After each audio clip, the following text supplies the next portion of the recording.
Thank you for joining us today, and we are glad that you are taking time out of your day to view this one-hour webinar. My name is Dave Helge, Vice President of Maintenance and Safety for Idealease. Idealease is committed to providing our customers and potential customers with safety and compliance information to assist you in enhancing your safety and loss control program. Due to the pandemic, we have canceled our on-site safety seminars in 2020 to protect the safety and health of our employees and you, our customer. In lieu of the seminars, we will be presenting 6 one-hour webinars over the next 3 months. Today's webinar is the 5th in the series. The topic for today is how the drug and alcohol testing regulations apply to you, a motor carrier. Today we will look at the drug and alcohol testing regulations as well as the new Clearinghouse regulation. Enjoy the webinar.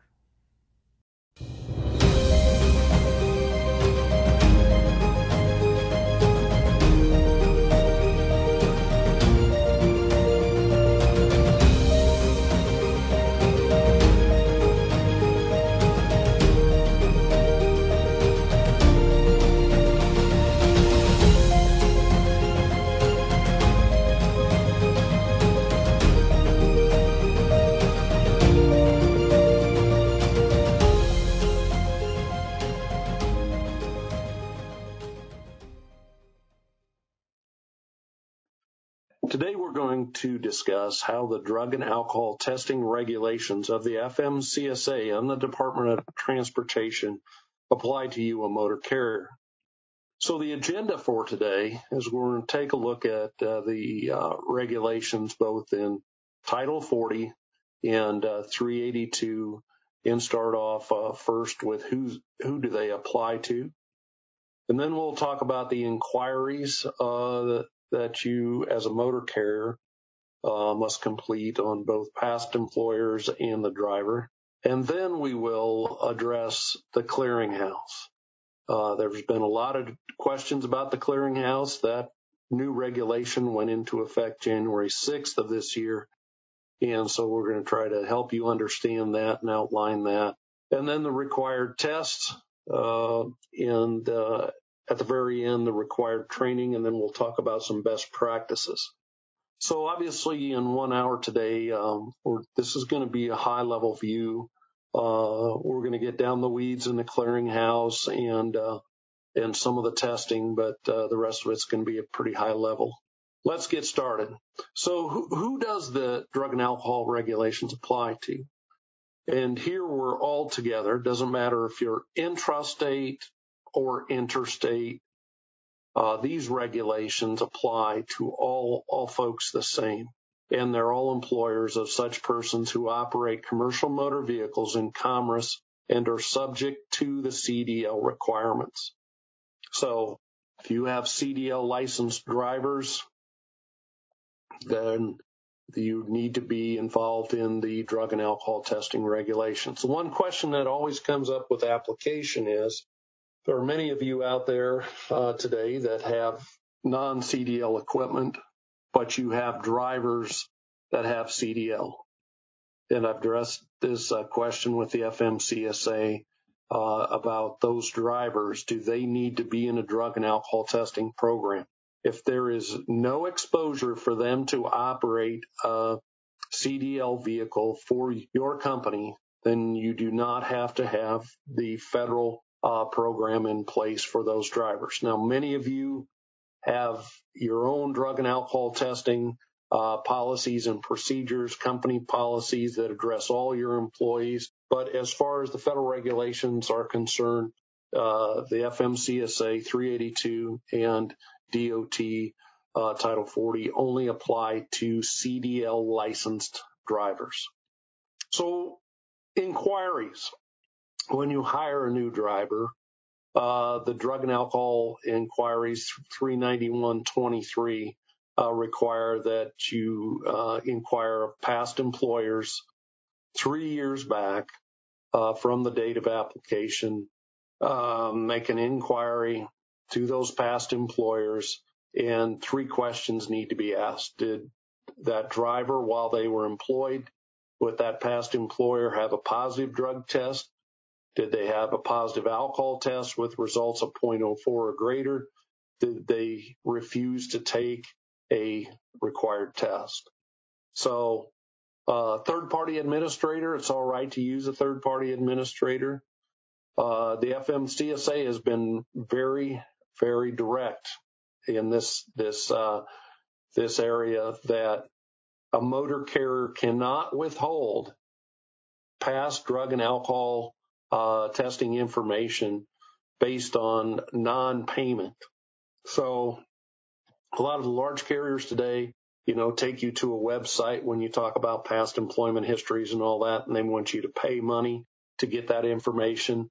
FMCSA is pretty adamant that they cannot withhold that past drug and alcohol testing results in the previous 3 years. Now, if you're on the other side, you're receiving the inquiry and that driver is now beyond that 3-year period, this is where you need to stick right to the regulation. Just respond that that driver is beyond the 3-year period. And I would respond to that motor carrier telling them that you are not going to provide any of the information for those 3 questions. So that's the past employer drug and alcohol inquiry. We're going to talk about the clearinghouse and how it's going to have an effect on that regulation in the future. But right now, today, that still stands with the clearinghouse. You have to do both today until 2023. So now we switch over. Another inquiry that is required is the driver applicant inquiry. And this is 49 CFR. This comes out of Title 40.25. Requires companies to ask applicant driver whether he or she has tested positive or refused a test on any pre-employment alcohol or drug test administered by a company to which the applicant driver applied but did not obtain safety-sensitive transportation work covered by DOT agency alcohol drug testing rules during the past 2 years. The reason for this is they were trying to put a stopgap into that applicants would apply to a motor carrier even before doing a road test or any of the qualification process.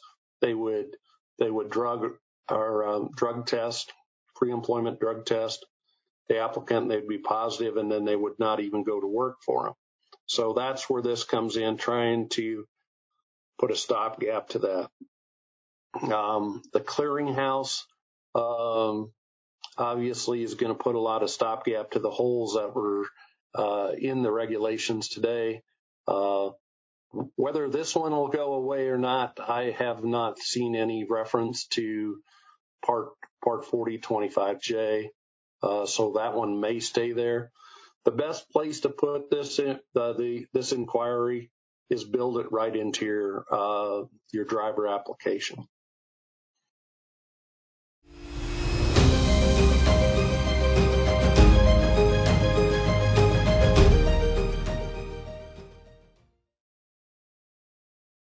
This is a good thing. The numbers that got tossed around of drivers who had tested positive and never went through the requalification process was in the 100,000 range. All right, so you can imagine we had 100,000+ drivers out operating in the U.S. where they had tested positive with one motor carrier, went to work for another motor carrier, and never went through the requalification process required of the FMCSA regulations. There were also some loopholes in there of drivers working for multiple companies where they would test positive and there was actually no responsibility on either side to contact by employers. So there was a loophole. There was a number of loopholes, and the clearinghouse is going to close those all up and require you to make a query of a driver applicant before you put them into a safety sensitive position such as driving. So where does this all come from? So Congress mandated the implementation of the Clearinghouse December 5th, 2016. The other thing that drove this regulation was that there were numerous states that already had drug and alcohol clearinghouses in place. However, like normal, when we look at the states doing their own thing, it went all the way from California had a drug and alcohol clearinghouse, still does today that I'm aware of. But the only drivers that went into that clearinghouse were drivers that had a school bus endorsement. Go to the other end of the United States, I believe it was one of the Carolinas. They had a clearinghouse, and if you had a positive test or refused to take a test, you lost your CDL. So we had this whole spectrum of how these state-run clearinghouses were working, and that's where the FMCSA took a hold of it and brought it all into the clearinghouse that we have today. So in the fall of last year, you as a motor carrier could start registering, as well as drivers could start registering to allow access to the clearinghouse once it became operational. That was a good move. However, like many of us that are procrastinators, a lot of you waited till January 5th to do this, and it overloaded the system. That was an issue for about a month. That got worked out, and now as of January 6th, it's mandatory use of the clearinghouse to report and query information about your driver's drug and alcohol program violations. That went into effect January 6th. Now, if you're sitting there right now saying, oh my, we didn't do this, we haven't registered, the only way you're in violation is if that you've hired a driver since January 6th. So if you're a small carrier with one or two drivers and you haven't hired anybody since January 6th, you're still not in violation of the regulation. If you've hired drivers, then you're in violation of the regulation because there should have been a query done prior to placing that driver into a safety sensitive. And if you still haven't done that, then you immediately need to do that today, query those drivers and get that information into the system. So, and then the last date here is, like I discussed on the past employer, we have to have 3 years of data into the clearinghouse, and they're telling us that they're going to remove the requirement to query past employers once they have that 3 years worth of data in the system, and they've earmarked January 23rd, 23. We'll see if that happens. So the clearinghouse, how do you register? How does this all work? So the clearinghouse is in place. First of all, to register as a motor carrier, you have to be registered with the FMCSA portal. So if you're a carrier that was in existence, at least you got your USDOT number prior to 2015, 2016, somewhere in there, the portal came out. You're now going to have to sign up to the portal to register. Not a big deal. Just click on this website here. Provides motor carriers with information about the clearinghouse, including a fact sheet, implemented, timeline, all of that. So the clearinghouse is a secure online database that allows FMCSA motor carriers, state driver license agencies, law enforcement agencies to identify in real time CDL drivers who have violated federal drug and alcohol testing program requirements. Okay, so who does the drug and alcohol clearinghouse apply to? So early on, there was a lot of confusion about who needs to register in the clearinghouse. So obviously, motor carriers need to register. If you're working through a third-party administrator for your drug and alcohol testing program, they need to register. If your drivers, and you will, they do when you do their annual query, You can do a limited query, but if there's information in there that you need to see, then they need to be registered in the clearinghouse. New drivers require a full query. They need to be registered in the clearinghouse.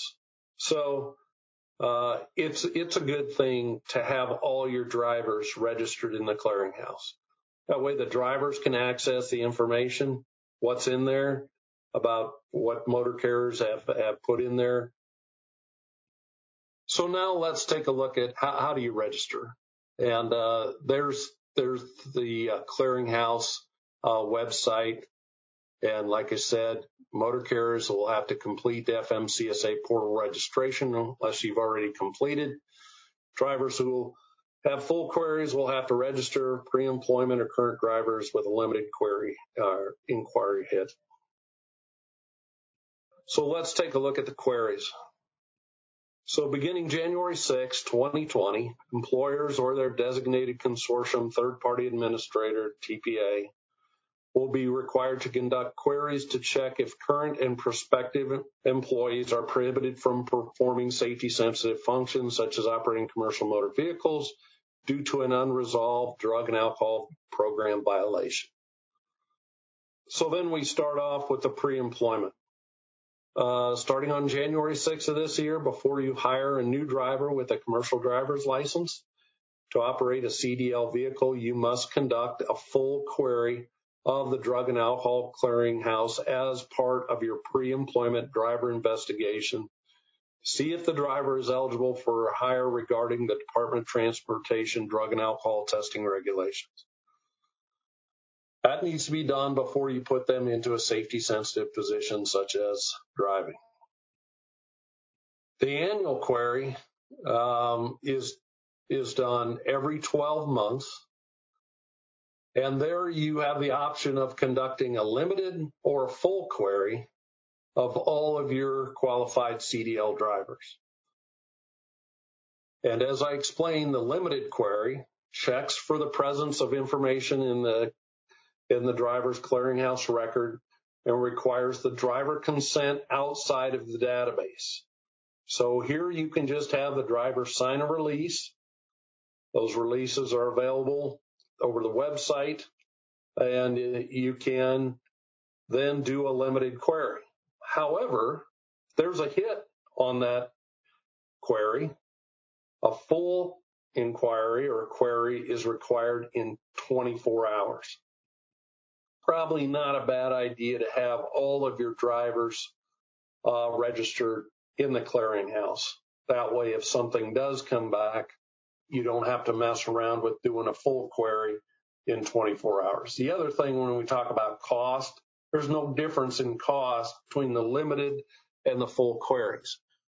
The only difference is that the driver's going to have to get online and register. So the full query discloses to employers and designated third-party administrators detailed information about any resolved or unresolved violations in driver's record and requires a driver clearinghouse account to provide the driver's consent via the portal. So there they have to give their consent via the portal of the clearinghouse. So interestingly enough, this was one of the questions we asked all the participants in our safety seminars. And out of typically 100, 150 people, there were always 3 or 4 people that raised their hand when I said, do you know of a driver that is tested positive with you? You never received a past employment inquiry from an employer, and you know absolutely they're driving for someone today. And there was never a seminar where no one raised their hand. So that's telling us we had loopholes in the regulations that had to be addressed, and the clearinghouse is the best way to do that. So now we're going to go on to the actual testing regulations. And we're going to look at pre-employment drug test. We're going to take a look at random. We're going to take a look at post-accident. We're going to take a look at reasonable suspicion. Now, there are other tests that we're not going to look at today, just in a matter of time, and that would be your return to duty tests, random testing required by a SAP, those type of tests. We're just going to leave the recertification process. If you've got somebody you want to keep, you're going to have to talk to your third-party administrator. But the majority of the employers today release drivers who have tested positive. So a lot of them don't keep those drivers. So let's go on to the tests themselves. We'll start out with the pre-employment test. That is a drug test only. Before we even, as we're looking at hiring this driver, once we've made a hiring determination, we have to provide educational materials on the drug and alcohol testing program that we have in place. Many of your third-party consortiums or third-party administrators have these materials available to you. We have to issue to them employer policies and procedures on meeting those requirements. And then the only specimen used for drug tests today is urine. So in the pre-employment test, it's only going to be a drug test. It's not going to be an alcohol test. And the test specimen is urine. There's a lot of discussion about hair follicle testing. It is in Congress. And it's very probable that we will see that specimen being able to be used in place of urine in the future, but we're not there yet. Many people are on both sides of that fence, but we're not there yet. So the pre-employment drug test is administered prior to placing the driver into a safety-sensitive position such as driving. Many of you carriers also have drug and alcohol testing programs that apply to your employees, to non-CDL drivers. And if that applies to a CDL driver, for example, say you want to test all employees involved in work-related injuries, okay?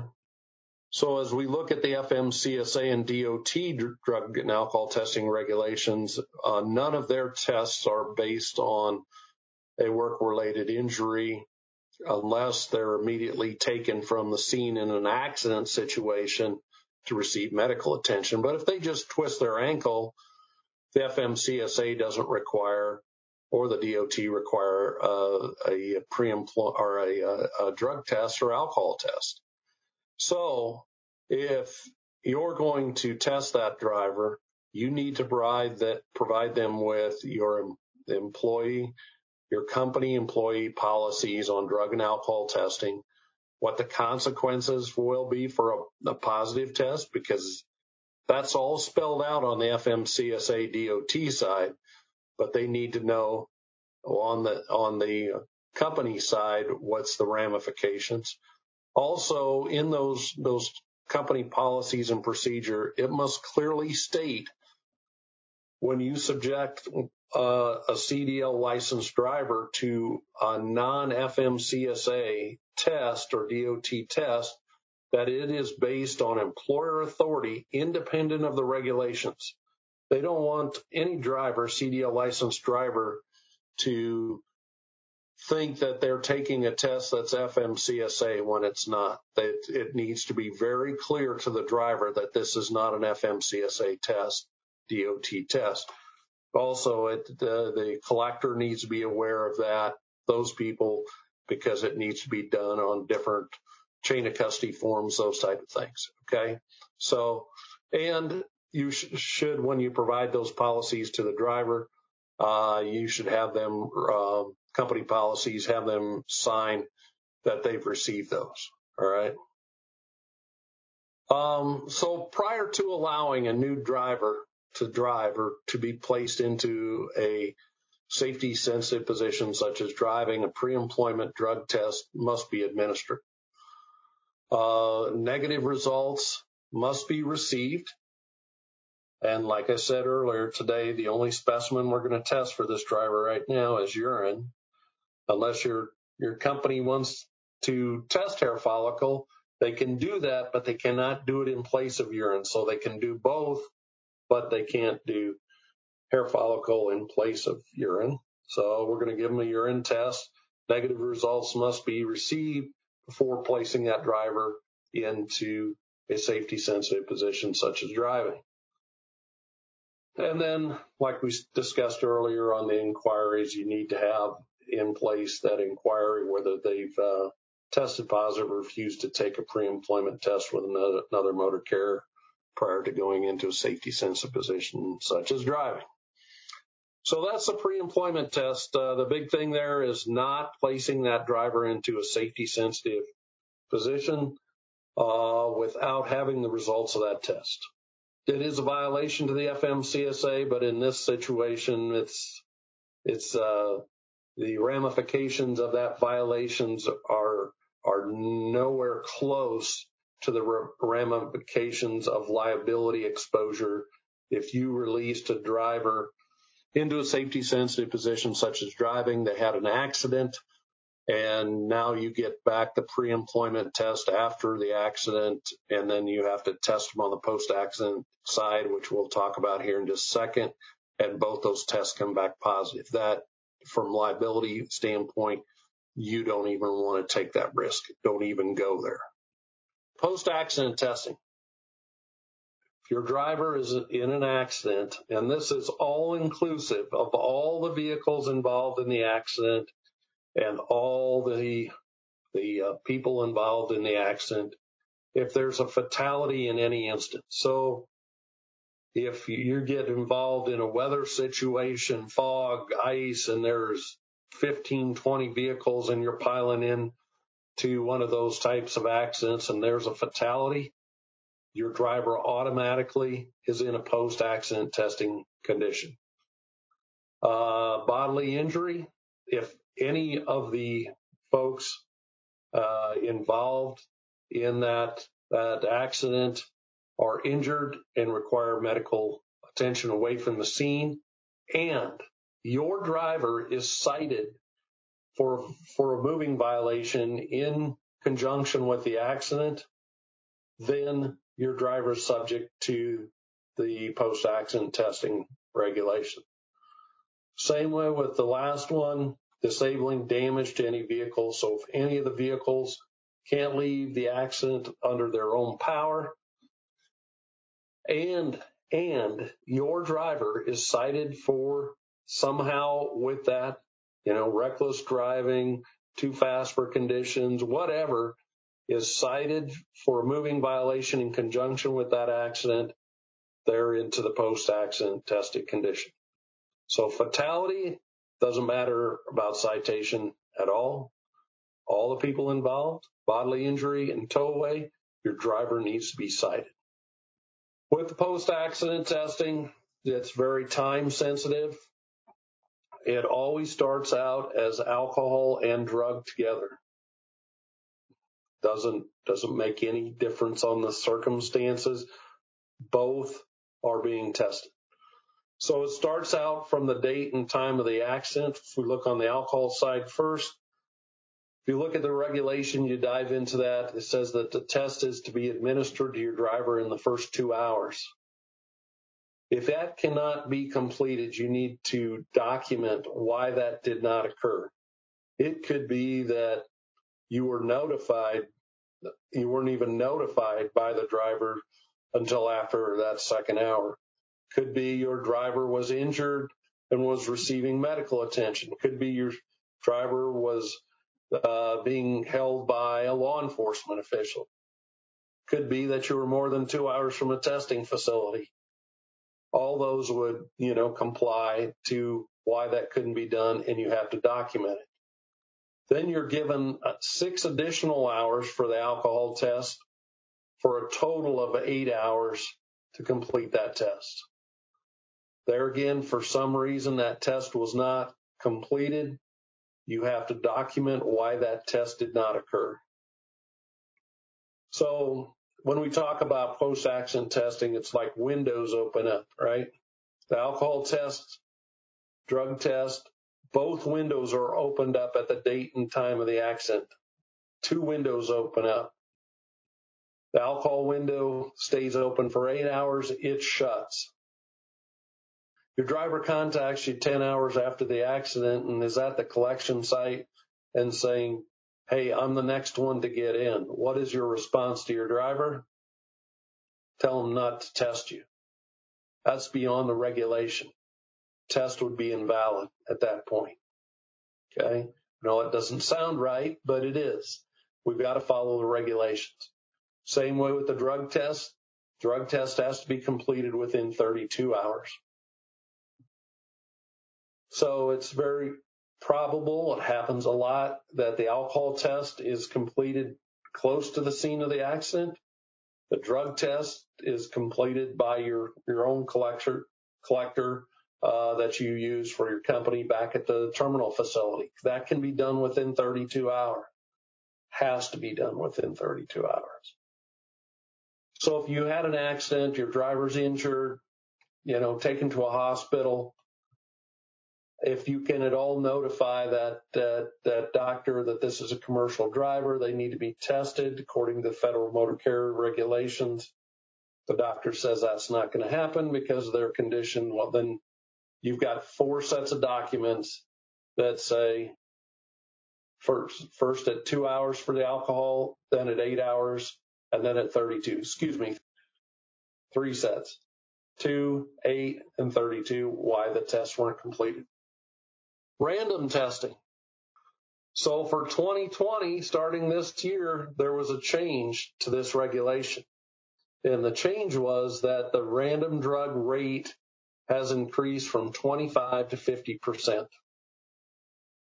So in 2019, we were testing on average, the average over an annual, we were testing 25% of the drivers, and now we're testing 50% in 2020.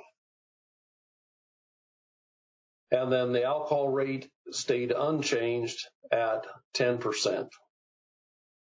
So how does this work? So random testing, I would suspect that most of you are using a third-party administrator, and the FMCSA says that the random tests have to be equally spread out throughout the year with testing periods. Testing periods cannot exceed 1 quarter. So a lot of people test on a quarterly basis, some test on bi-monthly, some test monthly. You could actually test daily if you had that many drivers. Here's the one catch, is that all the tests for 1 period have to be completed by the start of the next period. We cannot hold over a driver that's been selected, say in quarter 1, I couldn't get to him, so we're gonna test him in quarter 2. My response to that is, what if they're chosen in quarter 2? You're going to hand them 2 bottles to fill up? That's not going to work. All right? That's a violation of the regulations. So say we're on quarterly. You receive the list of random tests that were generated by a random number generator by your third-party administrator, and you take that list. That list is to be kept confidential. That's not something you want to hang out in the driver's lounge. You keep that list confidential, because what will cause the test to occur is you notifying the driver that they have been selected for a random test. And there's a lot of confusion about this as well. So how long does the driver have to get to a collection site for the test once they've been notified? And you hear all kinds of 24 hours, 2 hours. The answer by regulation is that all their actions, once being notified, have to go towards taking the test. So if someone ever asks you that, if you're into an audit, it's immediately they go. Okay? All of their actions have to go towards taking the test. They may come back to the terminal, pick up the required paperwork to take the collection, but all of that is going to be towards taking the test. They can't go home. They can't finish their route. So don't tell them in the middle of the route they've been selected for a random test. you as the designated employee representative who is receiving this test has to manage it, okay? You're the one that has the list, and now you're going to manage this. If you look at that list, you get it for, say, the first quarter, and you see Dave Helge's name on there, and you know Dave Helge is out on a work-related injury, okay? So you need to do some investigation there. Why is Dave Helge out, right? Because you've got 1 quarter to get this test done. If Dave's out because he sprained his ankle, I would hold Dave Helge until he comes back, right? Then notify him that he's been selected. That could be 60 days after the start of the selection period if you're doing quarterlies. If you know that a driver has taken that load that, you only take once every 3 or 4 months or once a month, and he's out, a long way away from the terminal, he's going to be out for 2 or 3 nights, just don't tell him. Wait till they come back. If you tell them on the phone while they're out there, they immediately have to go to a testing facility. Why do that? So manage the tests. The other thing is, if you're an individual that likes to get things done, get everything done right away, this isn't the place for that. Spread these tests out throughout the quarter. That way the drivers don't all, if you get all the tests done the first week of the quarter, they're going to figure that out. And believe it or not, there's drugs that they can take that they can flush out of their system in a matter of days. The harder the drugs, the faster out of the system. That's why everybody gets hit for marijuana. That one stays in the system the longest, or one of the ones that stays in the system longest. So manage the tests. At the end of that list, you're going to be given alternates as well by the third-party administrator. If there's a name that pops up on your list and that driver no longer works for you, then you got to go to an alternate. If you know that somebody's going to be out for a whole quarter, they're not going to be available during that testing period, then you go to an alternate. This is probably the hardest of all the tests to do. It's a test that you as the trained supervisor witness that there is specific describable facts of change to the speech, physical indicators, behaviors, and performance of a driver. That's one thing that we know. Alcohol, controlled substances, they change a person. And it's interesting that if you've been around somebody that's taken drugs or alcohol, especially an alcoholic, is they don't think they're an alcoholic. That's why AA keeps reinforcing to them. That's the first thing you say in an AA meeting, that you announce your name and I am an alcoholic, because there's a lot of denial in taking controlled substance and alcohol. They don't think that anything is changing. It would be easy if we all changed the same. If we took this amount of alcohol, we'd all change according to this, but it affects us all differently. I'm sure you've been around people that have where it changed difference. There's mean drunks, there's happy drunks, there's all different types of ways that it changes people. If you don't think alcohol changes anybody and you drink, and the next time you're out with your friends or whatever, just drink water and ice and watch what happens. There is changes. I've got a good friend that after drinking for a while, it seems like she doesn't think any of the rest of us can hear her. And she gets very, very, very loud. But it's that her voice raises the volume of that, increases with the amount of alcohol she consumes. So it affects everyone different. So you as a trained supervisor, okay, and we'll talk about the training here next, but anyone that supervises CDL licensed drivers has to be trained in reasonable suspicion testing. So we take a look at speech, physical indicators, behavioral indicators, and performance.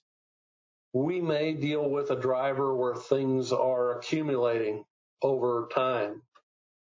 It could be that it's a one-time thing. You see this driver, physical indicators, they can barely walk, they're stumbling, boom, now you have enough for reasonable suspicion. However, you have to, as the trained supervisor, have to witness that behavior, okay? We cannot base a testing decision on hearsay information.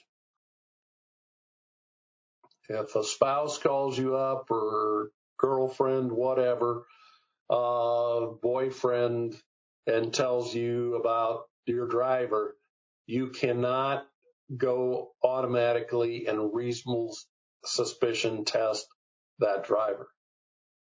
Now, you may put that feather in your cap and pay more attention to that driver, but you have to witness those specific describable facts of change.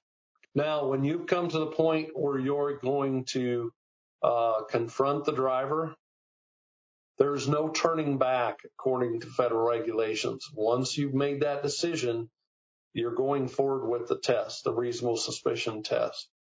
So first thing is you take the driver and take them into a private area.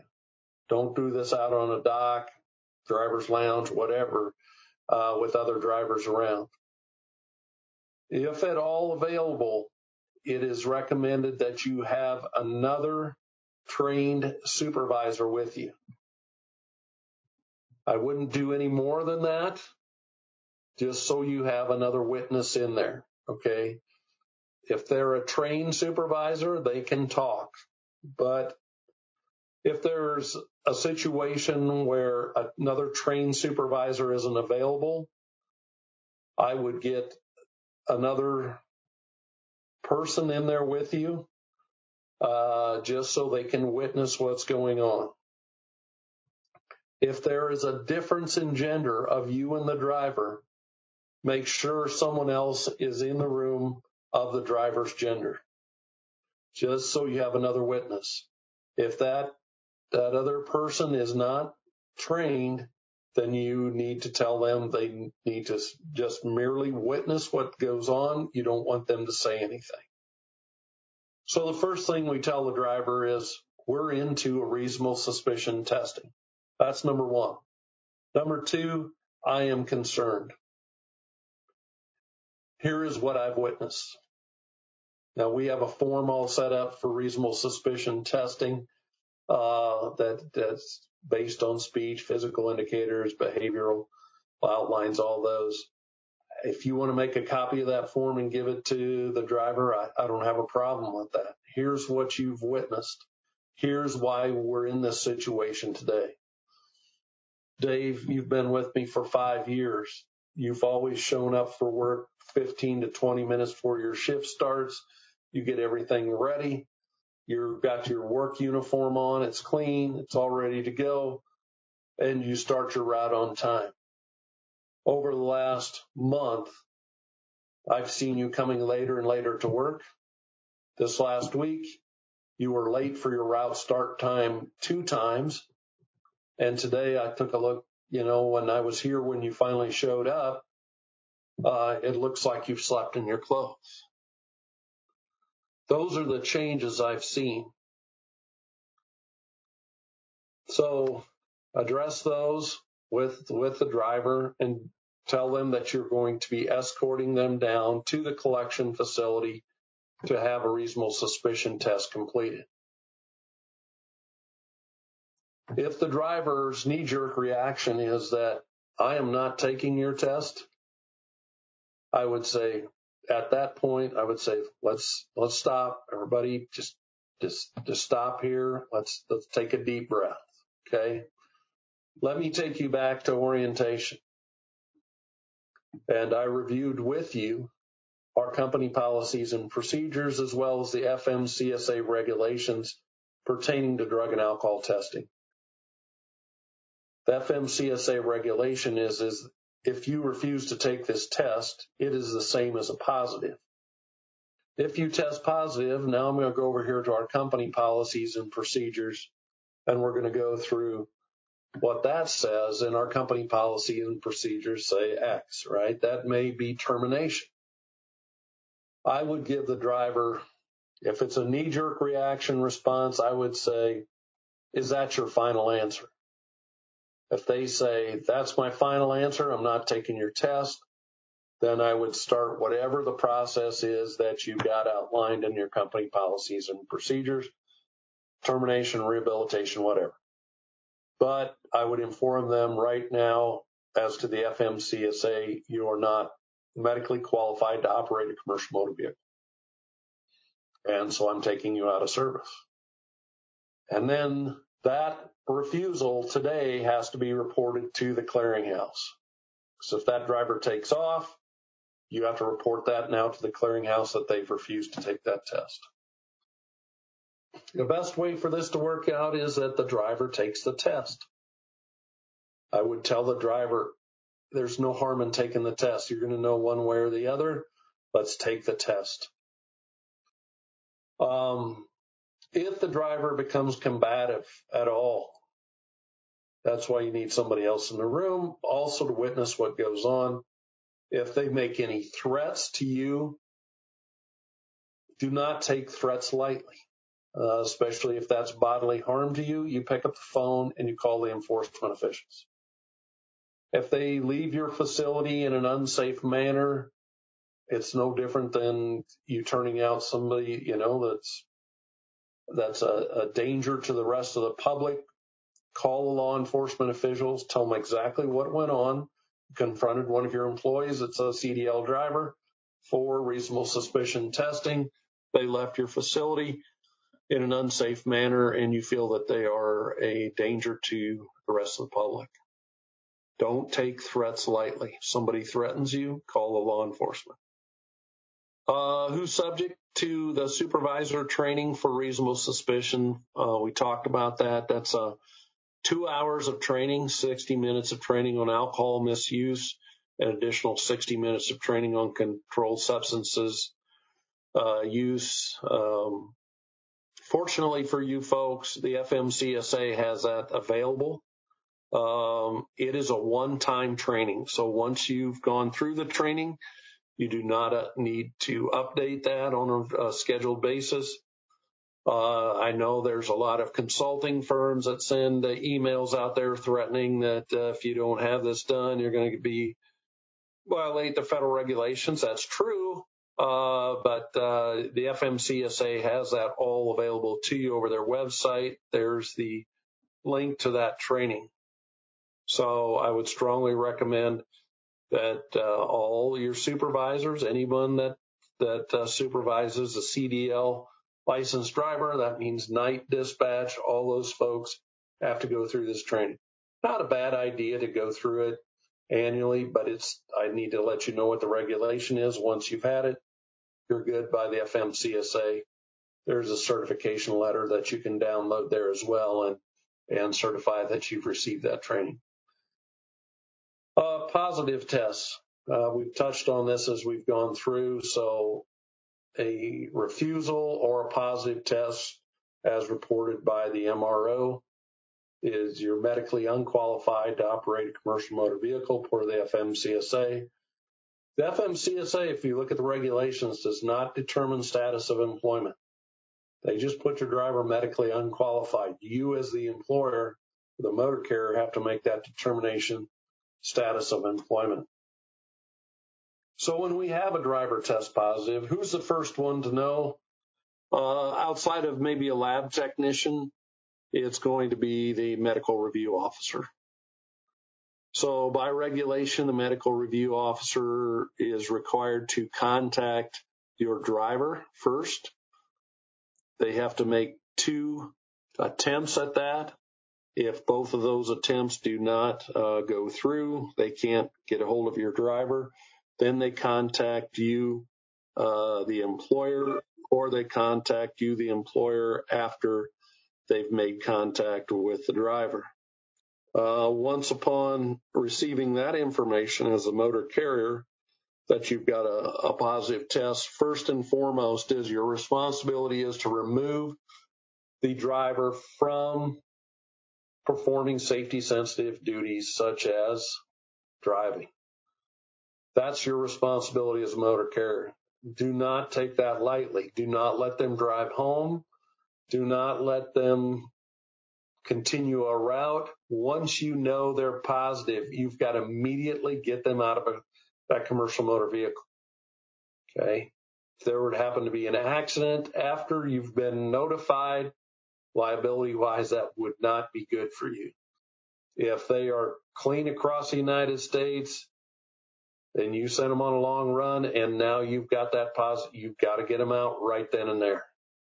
And you've got to be assured they're out. The last thing that you have to do is provide a substance abuse professional listing to the driver that is tested positive. Now, a lot of the carriers will do this upon orientation, a listing of SAPs in your area, or they'll wait if it's done. If you want to only do it with the people that have tested positive or refuse to take the test, I would definitely do a certified letter so you have documentation they've received it. I like to give it to them up front. You'd like to believe that there may be a percentage of folks that have attacked by these demons that it may come to their senses and seek help. Okay. That's the one thing we didn't talk about in any of these tests. If the driver self-admits to you, you keep going forward with the test. The only way self-admittance works is if you had no idea that they were using, and they come in, shut the door, talk to you, and say, I've got a problem. But if you approach them for reasonable suspicion or random, or even post-accident, they say, hey, I've been using, you continue on with the test. That does not deter the testing process.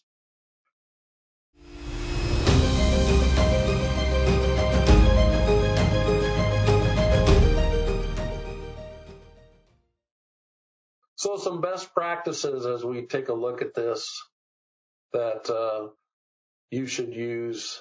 I am a big believer in outsourcing the drug and alcohol testing program to a third-party provider. There's a number of benefits for that. There's a lot of things that have to go on in the background.